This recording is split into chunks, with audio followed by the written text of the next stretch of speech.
Eu sou Maria Madalena de Lima, sou mineira de nascimento, vim de Minas Gerais com 9 anos, sou de uma família de lavradores que veio para Goiás para trabalhar na lavoura.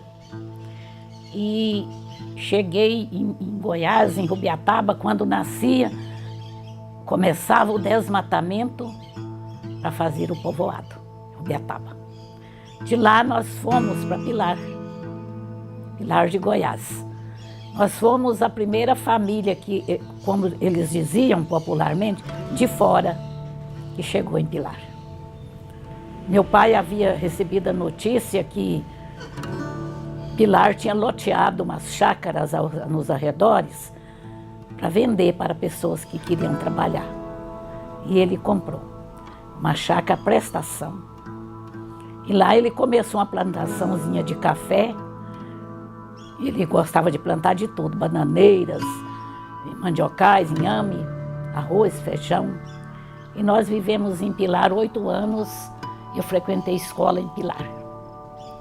Fui para Itapaci para fazer admissão ao ginásio, naquela época, e fiz o ginásio e voltei para Pilar. E nessa época eu tinha 15 anos, já comecei a lecionar de maneira assim, porque minha vocação era de ser professora. Comecei substituindo as professoras, porque eu não tinha idade para assumir um contrato. Antes que eu tivesse idade para assumir um contrato, meu pai resolveu trocar essa chácara por uma terra maior e eu tive que mudar de Pilar, entre lágrimas, que eu adorava a cidadezinha, né? Era muito pequenininha, todas as casas ainda eram coloniais e um lugar muito bom para se viver. Bons amigos, de muitas memórias, né? Pilar cultivava, como hoje ainda cultiva na íntegra, as tradições, né? É uma cidadezinha onde se cultiva as tradições, em perfeita síntese. Então eu vim para o município de Crixás, conheci um crixaense e me casei. Dei aula na fazenda quando meu pai, nessa terra que meu pai comprou, que chama Furadão, aqui no município de Pilar, de Crixás, foi lá que eu conheci meu noivo. E mudei para a fazenda na beira do rio Crixás.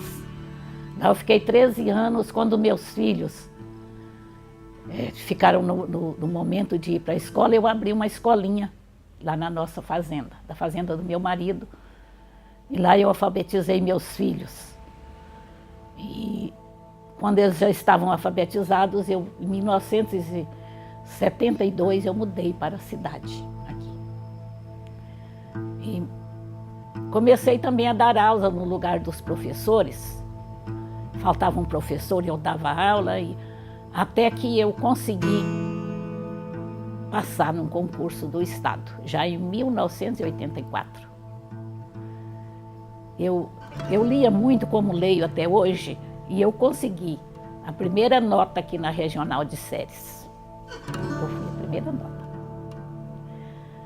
Dando aula em Crixás, como sempre apaixonada que eu fui pela minha profissão, eu dei aula até 1984 pelo município. E depois eu fiz um concurso no Estado. Fui promovida, como eu já falei, da nota, e passei a dar aulas. Aí eu comecei a dar não só na primeira fase, como aqui já tinha ginásio, depois escola municipal de 2º grau. Foi aí que eu fiz o curso de magistério. Eu era professora, mas não tinha magistério. Fiz o curso de magistério e dei aula agora até 2008, mais ou menos, com esse curso que eu tinha, quando veio a faculdade parcelada, modalidade parcelada para os professores, e eu entrei na faculdade com 60 anos. Fiz História e depois eu fiz uma pós-graduação em História da África. Nesse intermédio que eu trabalhava nas escolas, eu conheci um projeto em Goiás, pioneiro, chamava TV Escola. Primeiro era E eu, muito interessada, pedi ao prefeito que eu queria assumir a TV Escola. Fui para Goiânia, fiz um curso rápido e voltei e assumi a TV Escola, transmissão da TV Escola, gravando todos os programas. Fiquei 16 anos na TV Escola. Naquela época, eu levava as fitas que eu gravava, selecionava os programas que eram mais convenientes para os alunos, de acordo com a realidade do nosso município, orientava os professores e fiscalizava o trabalho dos professores, dando aula na TV, com as fitas da TV Escola. Fiquei na TV Escola até recentemente, agora, 8 anos antes, eu fiquei na Secretaria da Cultura e gravando a TV Escola à noite, durante o dia na Secretaria da Cultura. Então, eu passei a maior parte da minha vida trabalhando, de manhã, à tarde e à noite. Nessa época, 1984, eu resolvi abrir um comércio, mas como não era minha vocação, 3 anos depois eu fechei e voltei para a escola. Fiquei até 1967, foi quando eu me aposentei. Então, eu dei a escola na fazenda, naquela modalidade mista, onde os alunos chegavam analfabetos, os outros já sabiam ler um pouquinho. Então, eu tinha alunos de alfabetização, de primeira, segunda, terceira e quarta série, tudo na mesma sala. Foi um trabalho muito interessante, porque todos aprendiam. E uma falta muito grande de material didático. Eu lembro de eu revirar meus guardados antigos, livros que eu tinha estudado na escola para poder fazer um plano de aula para dar aulas para os alunos. Eu sempre busquei, assim, dar o de melhor para os alunos. Então, quando eu me aposentei, eu estava na TV Escola, já há 16 anos, trabalhando também nas escolas, e eu estava na Secretaria da Cultura, Agência da Cultura de Crixás. Foi na Agência da Cultura que me nasceu essa oportunidade, que eu já tinha muita vontade, e também a necessidade de se escrever sobre a história de Crixás, porque nós não tínhamos quase nada. E aqui tinha entrado a escola do Coque, tinha começado, desculpa, várias escolas, e eles já incentivavam os alunos a buscar a história da cidade. Então, mandava os alunos, a biblioteca municipal era na Agência da Cultura. Então, ele mandava os alunos fazer pesquisa e eu não tinha nada de Crixás. Aí eu comecei a anotar as perguntas, aquilo que era interesse das escolas, da faculdade também, que já funcionava, a UEG já funcionava aqui, e fui anotando o que eles buscavam e montei meu livro. Pesquisando, muito difícil pesquisar em Goiás devido à pobreza da nossa história. Assim, a pobreza de anotações, né? Porque história nós temos. Então, aí que eu escrevi o livro e coloquei Crixás, nossa terra, nossa gente. Cheguei em Crixás em 1961. A cidade era, talvez se dividisse hoje ela em 20 partes, ela seria uma ou menos ainda. Começava aqui, perto desse casario, e ia até o córrego Lava-Pés, aqui bem próximo. Era bem pequena Crixás, ainda diferente de Pilar, porque Pilar era todo forrado de pedra, a cidade, né? Era toda calçadinha de pedra, as ruas. Crixás não era terra. Quando chovia, a enxurrada trazia ouro para a rua, né? Porque abria os sulcos da enxurrada e o povo saía na rua catando pepita de ouro. É bem diferente assim a realidade da outra, que eu fiquei 8 anos em Pilar. Pilar era uma cidade festiva, todas as festas tradicionais eram celebradas, o povo muito simples, muito pobre. Crixás já era uma cidade assim com uma sociedade mais dividida. A elite, geralmente as pessoas de posse, e os descendentes de escravos que eram criados por eles para trabalhar. Trabalhavam sem remuneração, só em troca da casa, da comida, da roupa. Então, Crixás era diferente da realidade que eu conhecia. Pilar, o povo era uma sociedade igual. Aqui não tinha divisão de sociedade. E menos festiva do que Pilar. As festas tradicionais eram a Festa do Divino, Nossa Senhora da Conceição e a Romaria de Guarinos. Todo mundo ia, a cidade ficava deserta quando o povo saía para a Romaria de Guarinos. Após um mês de Festa do Divino, ia para a Festa do Guarindo. Os fazendeiros vinham para aqui mês de maio e ficavam até passar a Festa do Guarindo, depois para retornar às fazendas. E era um tempo saudoso, bonito, de boa convivência. Havia muita paz. Eu fiquei nesses 8 anos que nós moramos em Pilar, lá teve só um homicídio, em 8 anos. Uma pessoa que chegou de fora. Crixás já era uma cidade com mais atritos. Chegava o pessoal do Nordeste, né, vinha para Crixás devido à influência do ouro. Pilar naquela época quase não se falava em garimpo. Em Crixás a vocação do garimpo era tão forte que as senhoras, donas de casa, as lavadeiras, iam para o Rio Vermelho de manhã, levavam uma panelinha para cozinhar um pouquinho de arroz, pegavam um peixe, fritava para comer com arroz e ficava até a tarde no rio. Enquanto quarava a roupa, um sistema de passar sabão e colocar no sol para limpar, elas garimpavam com a bateia no leito do rio. Então trazia, depois que a roupa secava, porque a mala pesava muito, né? Elas traziam também o ouro que elas tinham garimpado durante o dia. Tinha essa diferença. Pilar não havia esse trabalho, as lavadeiras. E Crixás começou a desenvolver na era de 1974. Eu cheguei aqui em 72, assim, para a cidade, porque eu já morava no município desde 1961.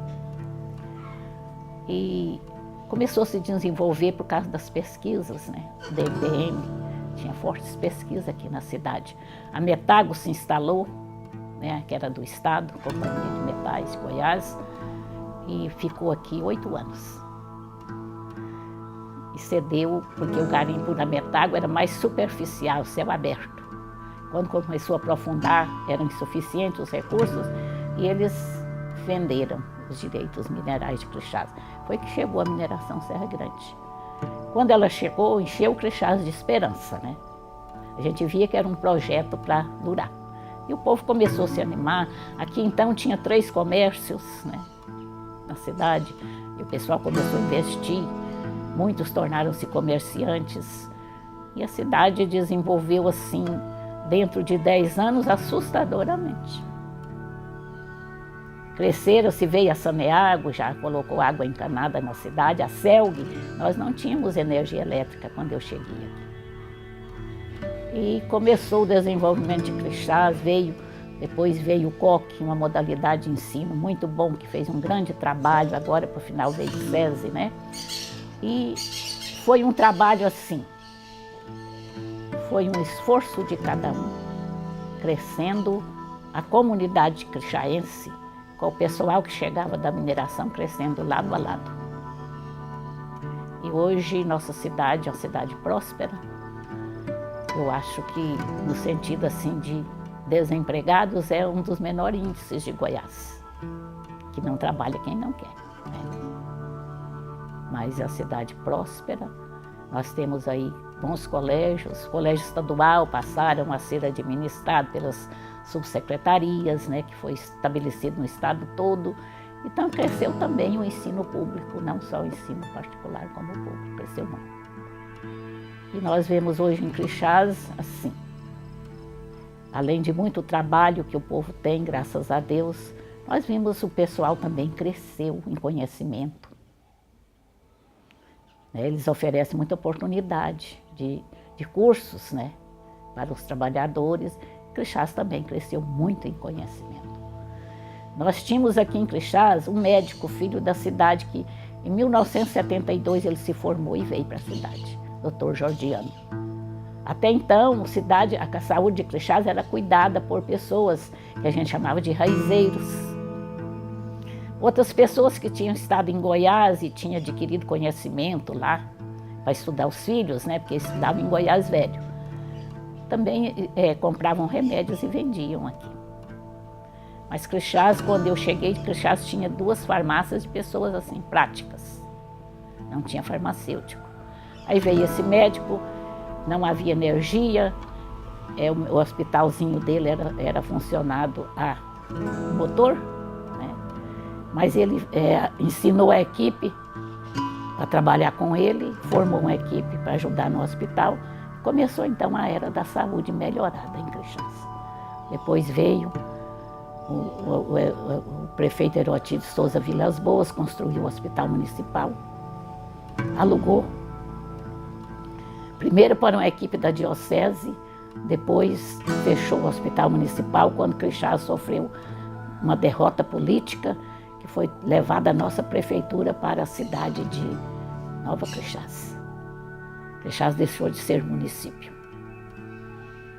E ficou aqui o fórum, esperando naquela demanda de briga, e 2 anos e meio depois retornou, outro prefeito foi eleito, retornou, né, a prefeitura para o nosso município. Então daí para cá, melhorou em política. Em 1989 foi eleito o Dr. Orlando. Ele, com a mentalidade diferente, administrou muito bem a cidade. A educação, as escolas, construiu 5 escolas municipais dentro da cidade, que a cidade já tinha crescido muito, e auxiliados aí pela população, nós alcançamos esse desenvolvimento que nós temos hoje. Daí para cá, um prefeito entra, trabalha mais, outro menos, mas sempre desenvolvendo, né? E a esperança sempre renasce. Uma cidade próspera, feliz, graças a Deus. Crixás já tem, naquela época não tinha uma professora que tinha ensino médio, né? Nós éramos professora, mas havíamos estudado até a 8ª série. Aí veio a escola municipal de 2º grau, formou professores, foi professores do Sul que foram importados por Crixás, formou a escola de 1º, 2º grau e municipal, ficou até a década de 84. E em 84 ela ficou até 98.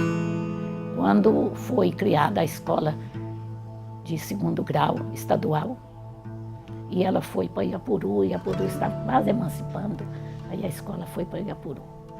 Mas foi uma escola que formou vários professores na modalidade magistério. Inclusive, quando meus filhos foram para o ensino médio, eu também fui, eu tinha só até a 8ª série, feita no Colégio Assunção de Itapaci, mas era professora.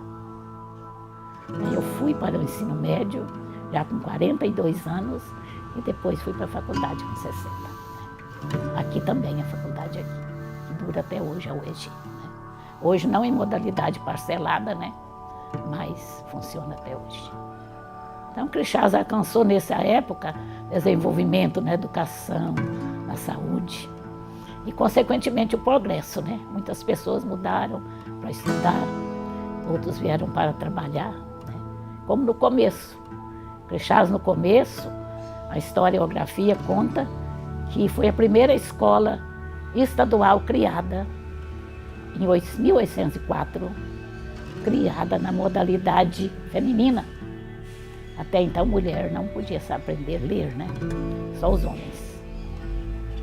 Depois, essa escola foi transferida para Traíras. Com o tempo, ela saiu daqui, foi transferida para Traíras. E então foi já quase em 84 que criou a escola de 2º grau de Crixás, né, que foi o Prudêncio Ferreira. Aí foi estabelecendo os setores, né, porque a cidade foi crescendo. Hoje nós temos 4 escolas estaduais, né, e tem 5 municipais aqui, mais 2, né, particulares, modelo privado. Então, em consequência, nós devemos esse progresso ao garimpo. Primeiro o garimpo manual, né, que encheu a cidade de gente, depois o garimpo industrializado, Nós sabemos que a mineração Serra Grande tem uma tecnologia de ponta. Eles estão sempre atualizando, né, o trabalho deles aqui, fazem um trabalho de conservação do meio ambiente, um trabalho social muito grande, ajuda, né, a prefeitura, as entidades. Nossa igreja hoje funciona muito bem, né, grande, as pastorais, através das pastorais. E Crixás, como eu já falei e repito, hoje é uma cidade próspera e feliz. Crixás, Pilar é uma memória viva, memória viva. E Pilar, como eu falei, era mais festivo, porque o pessoal mais simples, eles conservavam as danças tradicionais, as festas regadas a licor. Não tinha bebida, né? E eles também não podiam comprar vinhos, como Crixás podia. Eles faziam os próprios licores para tomar nas festas. E era uma cidadezinha bem organizada, inclusive assim a tradição do presépio. Eu mudei em Crixás em 1960, lá tinha 18 presépios nas casas. No dia de Natal a gente começava a rezar na igreja e descia. Enquanto não rezava no último, não parava, era uma noite de vigília, sabe? De orações no presépio. E eles tinham muitas tradições assim, boas. Quando nós chegamos em Pilar, como eu falei, fomos uma das primeiras famílias, eram muito desconfiados. Olhava a gente, abria a porta um pouquinho, olhava a gente e entrava para dentro. Para meu pai agasalhar a mudança, porque a gente ainda não podia ir para a chácara que ele tinha comprado, né? Porque estava totalmente desabitado, era terra bruta. Ele conseguiu um cômodo anexo à cadeia, só isso, né? Porque ninguém aparecia para nos receber. Aí apareceu uma senhora lá, tia Ditinha, que a gente aprendeu a chamar de tia, que falou, isso aí está vazio, pode pôr mudança. E nós colocamos. Daí eles começaram a aproximar e depois se transformaram em grandes amigos, né? E a gente participou assim, ativamente da vida de Pilar. Eu estudei as primeiras séries lá até o 4º ano primário naquela época. Depois eu fui para Itapaci, onde eu fiz admissão e ginásio. Naquela época a 5ª série era separada, chamava admissão. E Pilar era uma cidade pacífica, um povo devoto. Até então não tinha outra igreja a não ser católica, né? Quando eu mudei em 1960 ainda não tinha. Depois que a população cresceu, né, e começou a aparecer as outras igrejas, que faz muito bem à sociedade, né? Todos fazem muito bem à sociedade. A cidade cresceu. Mas Pilar, além das tradições que a gente recorda muito, que a gente conviveu, é desse regime de fazendas pequenas, poucos fazendeiros, né? Que as pessoas eram muito pobres, alimentavam-se quase dos recursos naturais da cidade, coco de macaúba, né? Tinha muita jabuticaba, né? Meu pai plantou de tudo lá na chácara, plantou bananeira, cará, inhame, e minha mãe fazia horta, então o que produzia tirava para a família, o resto dava tudo de graça para a comunidade, né? Colocava tudo para eles. Então é por isso que a gente nos aproximamos muito daquela população. Lá não tinha ninguém que não conhecia a gente, nem que não era amigo, né? Então, Pilar tem uma história também muito bonita. Eu pesquisei sobre a história de Pilar num livro de um rapaz que trabalhou no IBGE. Ele fez, o Nildo de Castro, ele fez um livro de Pilar. Então ele conta muitas histórias da escravidão, histórias extraordinárias. Tem muitas até violentas, né? Porque Pilar foi quilombo. No Papuã, a cachoeira do Algó, que a gente chama, era um quilombo. Pilar teve uma guerra, onde mataram o filho do governador da província de Goiás. E ele mandou vingar, mataram. A história conta que matou quem foi atrás dos escravos que fugiu do quilombo, voltou com 960 pares de orelhas que tinha matado os negros. Então, Pilar é uma história muito rica. assim, se eu morasse em Pilar, eu queria fazer uma pesquisa profunda em Crixás. Em Pilar, assim como eu fiz em Crixás, né? Escolhi o positivo. O Anildo escreveu sobre também o negativo, eu não quis escrever. Devido assim, a amizade que a gente tem, meus filhos são crixaenses, né? E eu não queria ofender ninguém. Peguei só a parte positiva da cidade e escrevi. Mas Pilar tem esse livro do Anildo de Castro, muito rico em tradições, né? E acontecimentos também na área de assassinatos, de escravidão, né?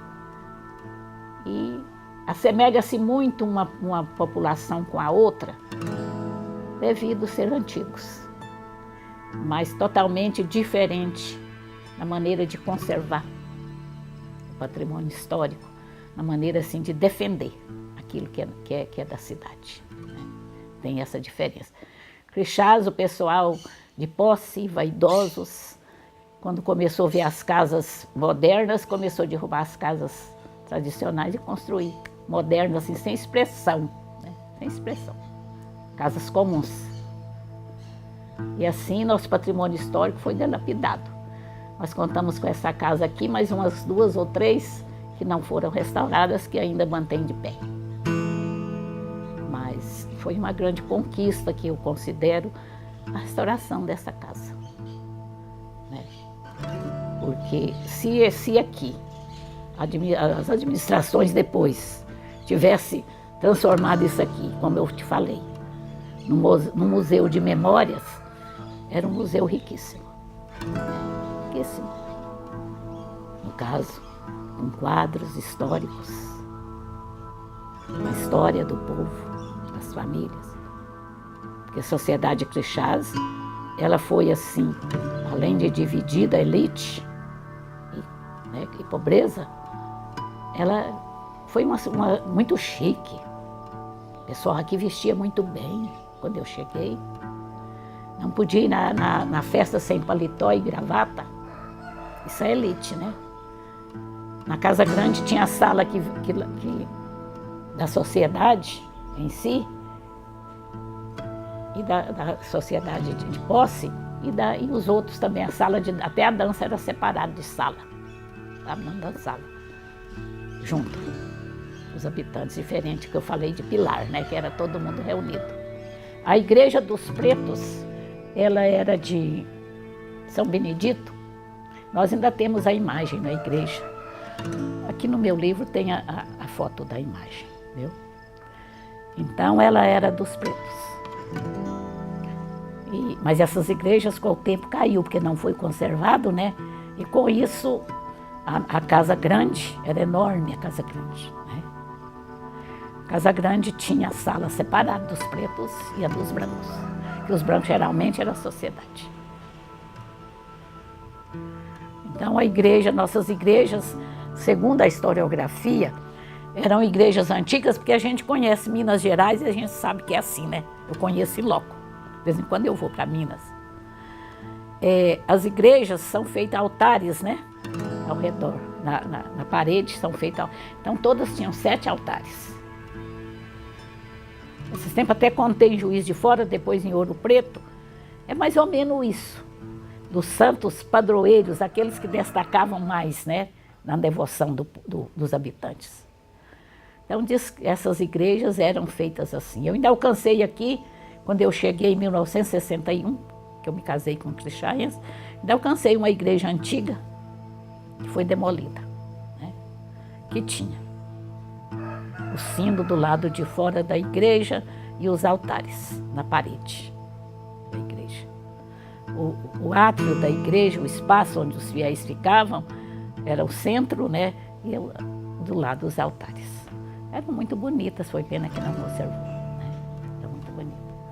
Hoje a gente vê a população de Crixás, esse pessoal sai para estudar e volta com muita saudade da tradição, né? Aí eles postam, pegam com os pais, foto das casas antigas e postam nos meios de comunicação. Né? Isso aqui era a cadeia de Crixás, era a Casa Grande, mas só nas fotos, né? Como a época você vai conhecer, talvez já até conhece, Ursulino Leão, que é crixaense, escreveu uma história, uma fábula, crônica. Crixás não é só um retrato na parede, né? Chama Crixás é tudo isso. Porque Crixás hoje passou quase a ser um retrato na parede, né?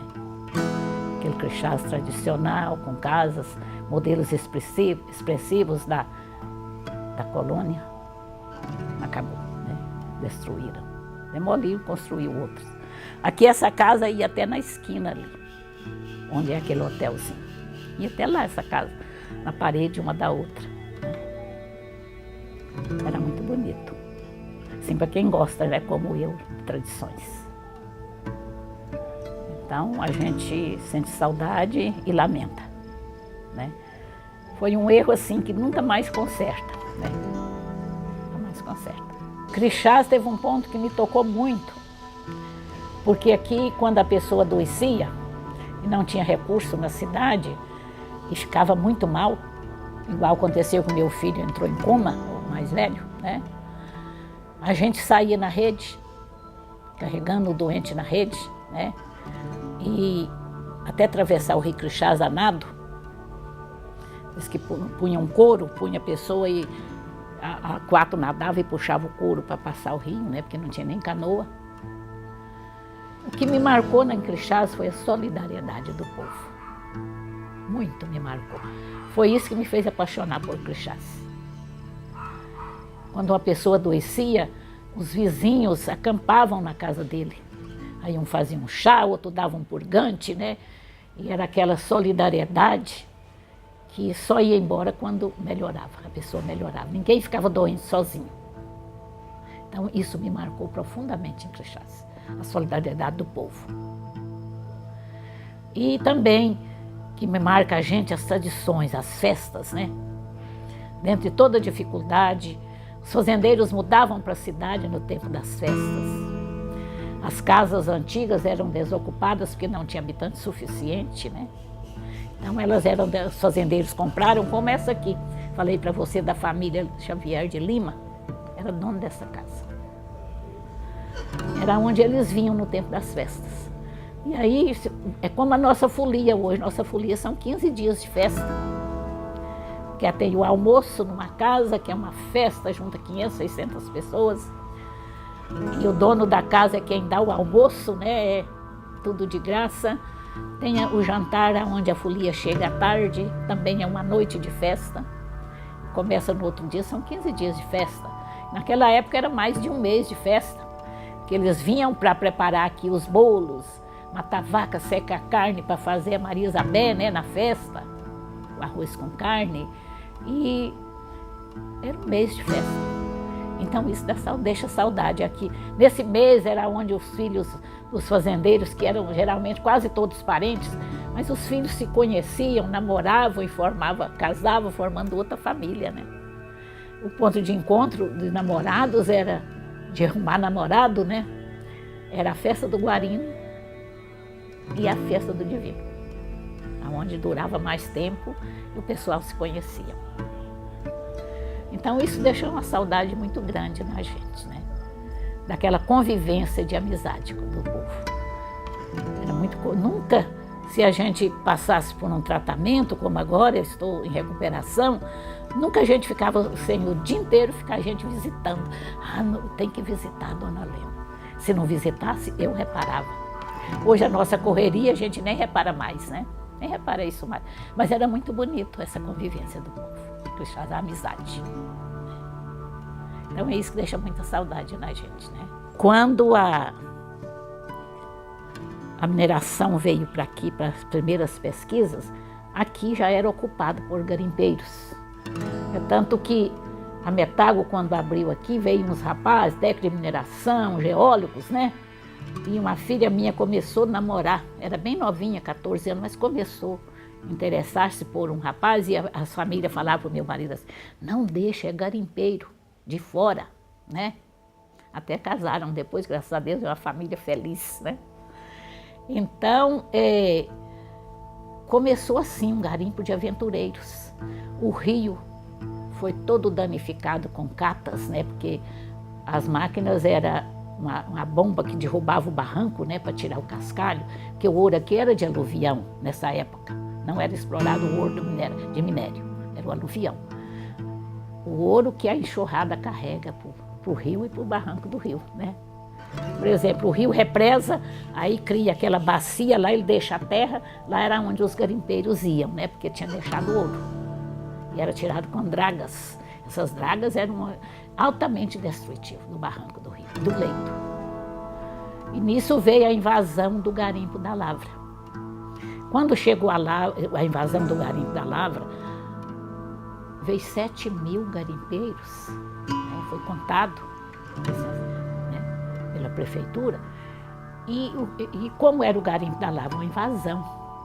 Porque lá havia tido uma mina, antigamente. Em Crixás começou a mineração na Lavra, que chamava Chapéu de Sol. Que com o pessoal antigo que morreu aqui, né, eles levaram os documentos de Crixás. Em São Paulo, quando veio para aqui o alemão Albert Dietz, que deixou a família aqui, ele foi a São Paulo fazer compras. Ele encontrou 2 ingleses lá que estavam com um mapa de uma mina, que é a mina Chapéu de Sol, aqui na Lavra. E eles vieram e começou aí um garimpo, atrás do filão de ouro, dentro do barranco. Então, invadiram a Lavra, fizeram barracos de lona preta. Muitos desses barracos não tinham nem porta. Cavavam um buraco no chão, igual a casa dos índios, né, para entrar no barraco. Nessa época, eu estava trabalhando na saúde. Eu fiquei trabalhando na saúde 4 anos. Então, o interesse da gente, primeiro pelo próximo, depois também de conhecer, me fez caminhar a Lavra muitas vezes, assim, de barraco em barraco.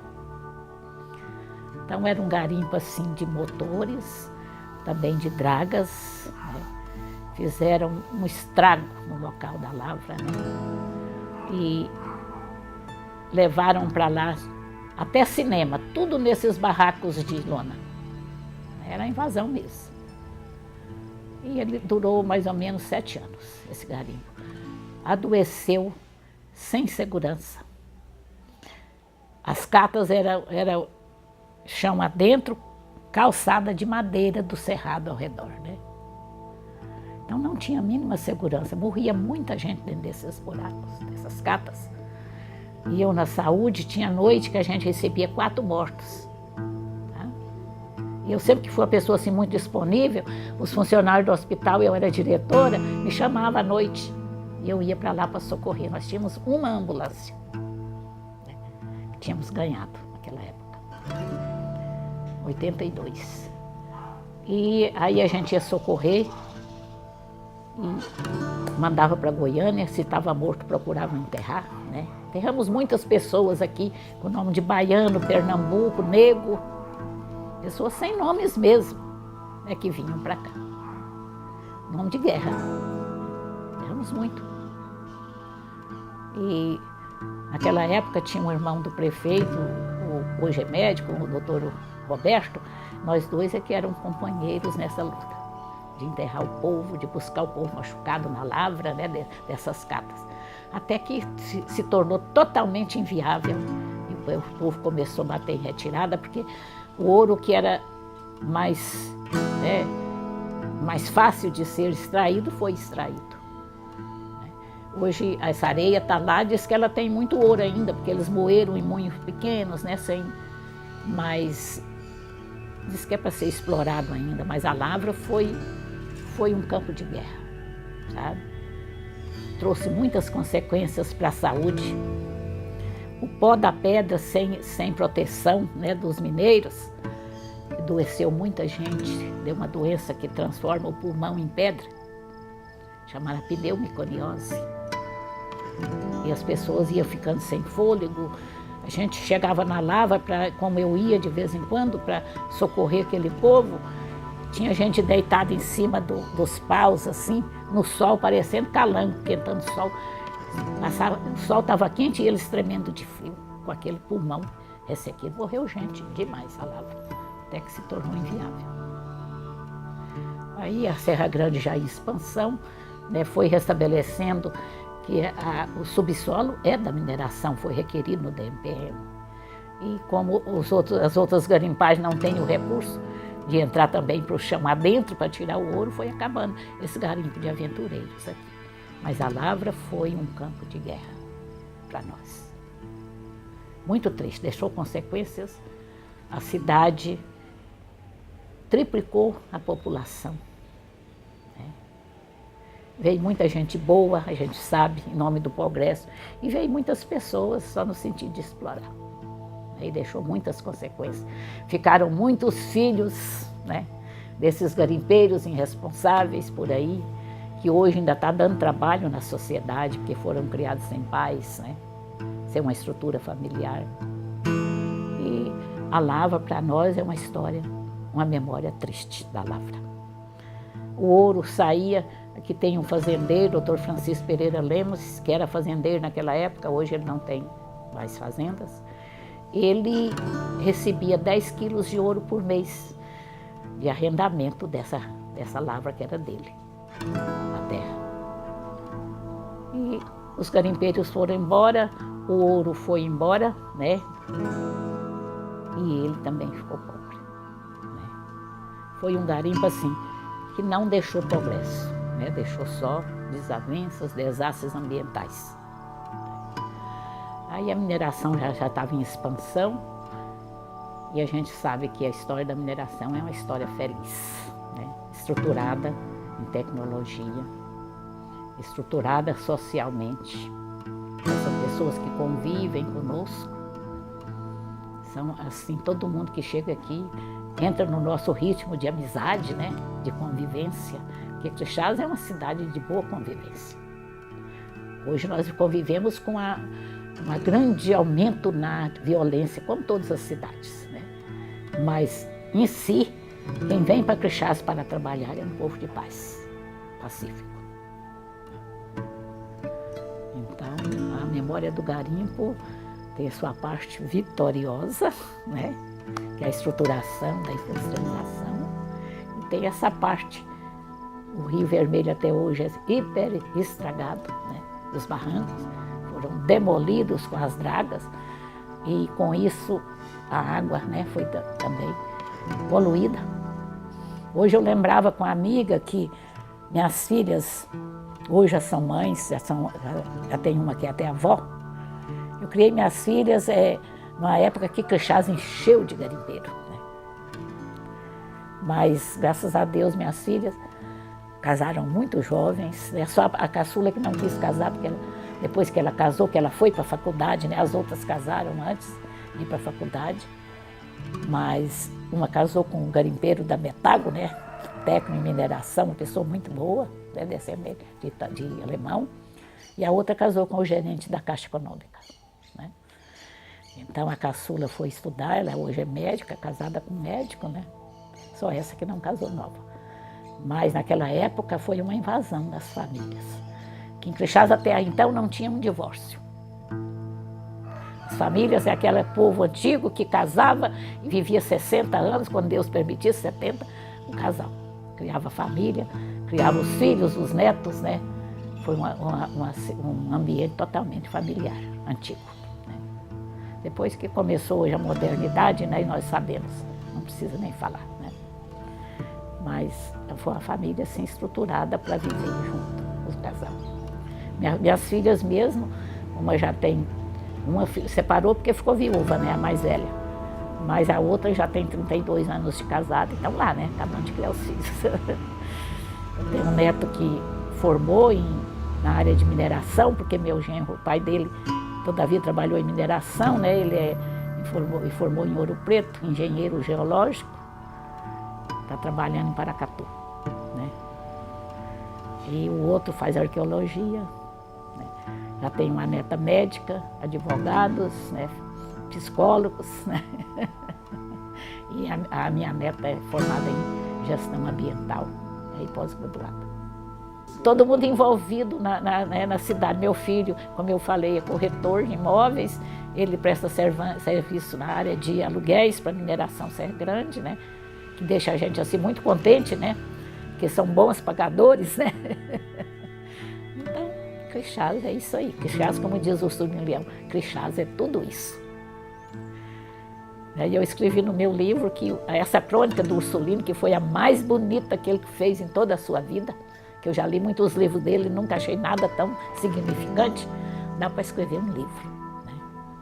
Onde ele fala das tradições, dessa enxurrada que deixava ouro, né, no meio da rua, e muito bonito. Você vai ter a oportunidade de conhecer através do meu livro. Sem o passado, como a gente enfrenta o presente? E muito menos o futuro, né? Você constrói a sua vida em cima das tradições da sua família. Cria a sua família em cima das suas tradições. E o futuro em cima das tradições dos nossos filhos. E um povo que tem memória é um povo que tem história, né? Há pouco eu recebi um elogio da UNB. Até inesperado. As coisas acontecem para mim sempre inesperado, né? O ano passado eu recebi o título, uma medalha de honra ao mérito, né? Pedro Ludovico, uma coisa que eu nunca esperava, né? Aí foi me oferecida essa medalha. E eu falo assim, eu sou muito feliz. Eu conheci Pilar e amei Pilar, né? Com tudo que ele é.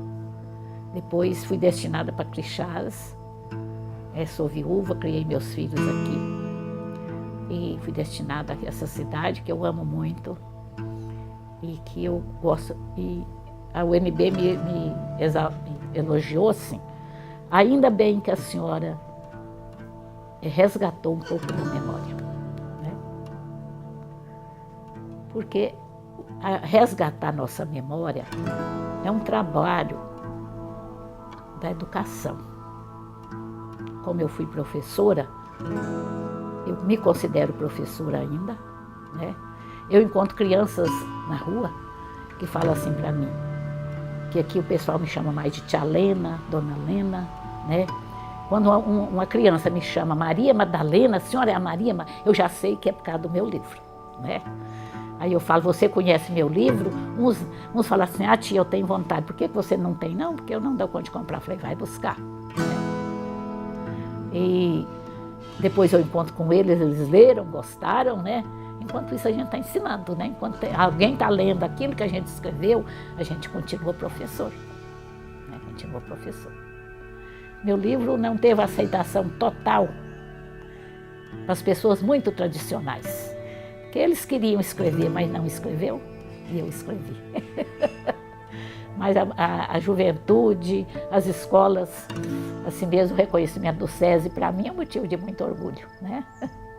Porque a gente sabe que é a modalidade de ensino melhor do estado de Goiás, né? Assim como foi o COC, que ajudou muito a cidade, e assim como a UEG também, que ajuda, né? Também reconhece o meu trabalho. Um jovem me ligou, ele é crixaense, muito apaixonado pela cidade, mas vive em Goiânia, é professor. Aí ele falou assim, tia Lena, a senhora não quis escrever sobre as demandas de terra? Aí eu falei, José, Manuel, a história nunca é completa. Por isso que tem sempre gente que escreve história. Né? A gente fala assim, a história do Brasil incompleta. Por quê? Porque a história do Brasil foi escrita em cima de heróis. Por quê? Não tinha pessoas em condições menores, né, de recursos para poder escrever.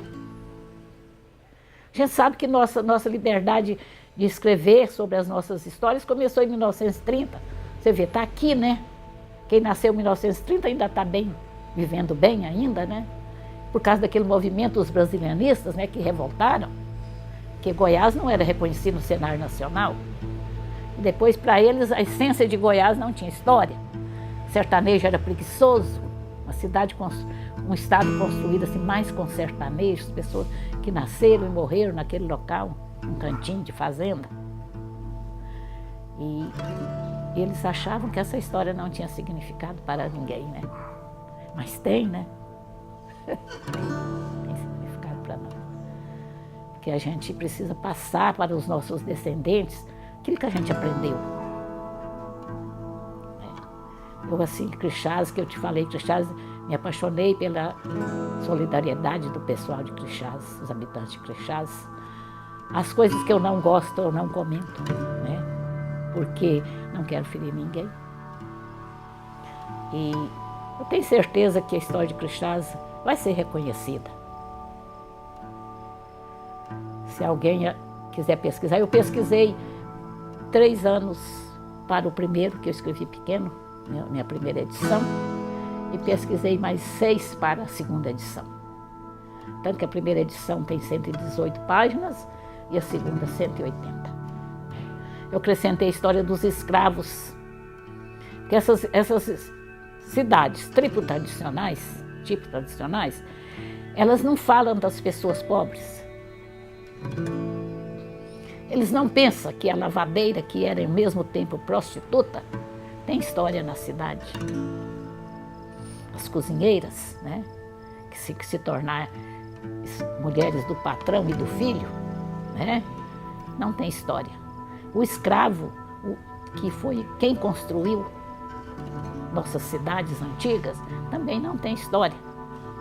Então a história é resumida aos heróis, às famílias tradicionais, aos sobrenomes, né, principalmente. Né. Eu vi em Ouro Preto, aquela cidade construída somente com pedras, né? Aquelas calçadas que tem hora que você tem que baixar e segurar em cima para subir, né? Quem construiu? E sem tecnologia, né? Quer dizer, tecnologia moderna, porque já era tecnologia. A tecnologia começou exatamente no momento que o homem jogou um osso para cima e ele partiu, criou uma ponta e ele aprendeu que aquele osso podia furar as coisas e fabricar, né? Aí nasceu a tecnologia. Mas uma tecnologia que já era tecnologia, mas não tinha nada moderno. Nem condução, né, para aquele material, como que carregava aquelas pedras? Não era? Não dava para carregar de 1, carregava de 5, 50, né? Mas carregava, fazia a cidade. A gente tem exemplo de cidade mais em Minas, né? Porque o pessoal conservou seu patrimônio. Deus nos livre de tocar naquele patrimônio, né? O pessoal gosta das suas tradições, da maneira que foi conhecida. É muito bonito isso. Crixás já restaurou essa casa aqui. Não tem muita esperança que haja mais restauração, né? Mas já serve de memória. Já é uma memória aqui no meio. Para não ficar só no quadro na parede, né?